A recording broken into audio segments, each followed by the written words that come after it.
Oke, baik. Assalamualaikum warahmatullahi wabarakatuh. Perkenalkan, nama saya Rikin Wahid.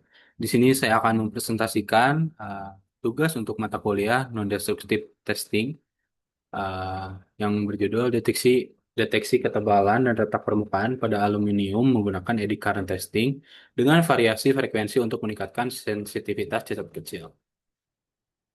Urgensi dan latar belakang. Pentingnya material aluminium pipa. Uh, Aluminium adalah material non-ferromagnetik yang krusial, terutama digunakan dalam bentuk pipa di industri, seperti aeronautika, otomotif, dan kimia. Karena sifatnya yang ringan, tahan korosi, dan memiliki rasio kekuatan terhadap berat yang tinggi, integritas struktural pipa ini sangat vital untuk keselamatan operasional dan efisien sistem. Dan juga ada faktor penentu integritas pipa aluminium seperti sifat mekanik dasar dan desain dimensi. Hubungan teoritis antara diameter, tebal dinding, dan kuat tarik pipa aluminium menunjukkan bahwa pemilihan dimensi sangat menentukan faktor keselamatan. Retak, ketangguhan, patah, dan kelelahan itu juga menjadi faktor penting. Jadi pengujian ketangguhan patah pada aluminium untuk pipa menunjukkan bahwa retak awal dan geometri ujung retak kuat mempengaruhi propagasi retak di peralatan bertekanan. Dan juga ulas perilaku patah aluminium ini dalam lingkungan yang korosif menegaskan bahwa kombinasi beban, siklik, dan korosi, misalnya lingkungan pantai atau laut dan lain sebagainya, itu mempercepat pertumbuhan retak, lelah, dan menurunkan ketangguhan patah, dan juga meningkatkan risiko kegagalan mendadak. Untuk jenis-jenis cacat kritis, pertama ada penurunan ketebalan dan retak permukaan. Untuk penurunan ketebalan atau wall thinning itu disebabkan oleh korosi, erosi, atau abrasi yang mengurangi kemampuan pipa menahan tekanan internal. Dan untuk retak permukaan atau surface crack itu biasanya retak lelah atau fatigue cracks yang seringkali berukurannya sangat kecil, kurang dari 1 mm. Namun dapat berkembang cepat menjadi kegagalan yang katastrofik jika tidak terdeteksi dini. Next, untuk justifikasi penggunaan eddy current testing. Pertama, ada non-kontak, tidak memerlukan koplan, seperti pada UT.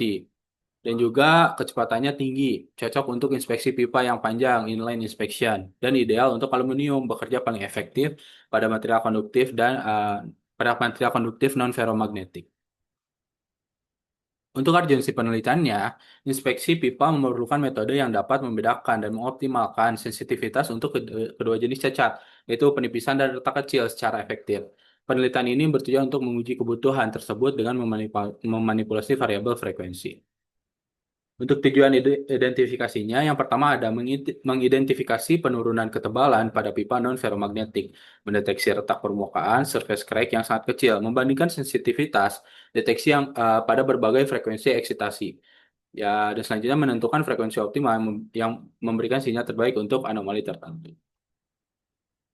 Untuk justifikasi variabel dan parameternya, yang pertama ada induksi elektromagnetik dan arus pusar, analisis perubahan impedansi coil, fenomena kedalaman penetrasi atau skin depth.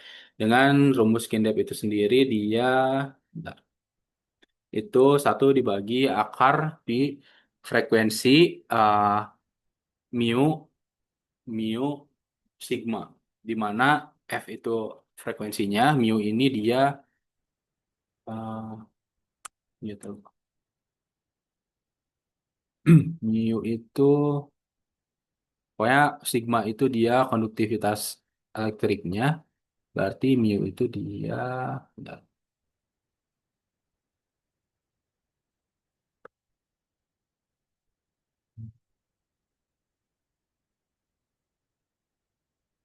Oh ya, berarti kan mu itu dia permeabilitas magnetik ya. Oke, kita lanjut.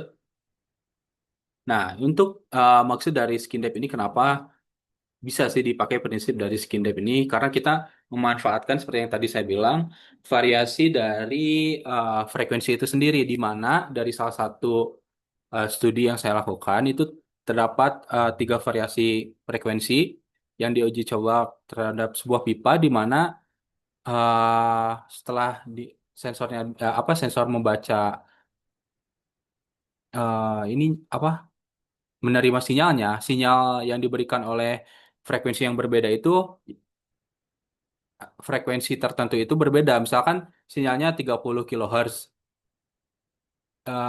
Ini itu maksudnya berarti kelipatannya 0,6, 0,4, 0,2, 0,3 semakin kecil berarti dia semakin kecil juga yang diterima oleh si pipa itu sendiri. Berarti kalau dari gambar ini kita bisa mengerti kalau semakin kecil sinyal yang diberikan maka semakin besar juga kedalaman yang bisa ditempuh oleh frekuensi itu sendiri. Berarti kalau frekuensi kecil itu bisa efektif untuk eh, apa?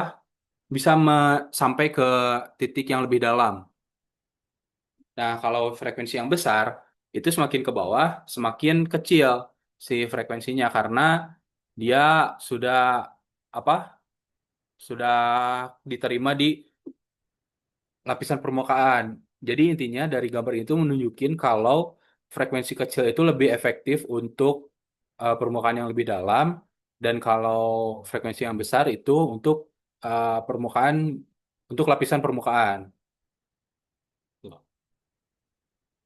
Nah, ini untuk differential probe. Nah, ini tuh nunjukin di mana kalau dari apa? Dari grafik ini tuh kalau terjadi retakan dia akan um, ada terjadi lonjakan magnitudo. Jadi ini tuh bisa menjadi sinyal kalau terjadi ada defect di situnya di apa? Dari si metode differential probe-nya ini.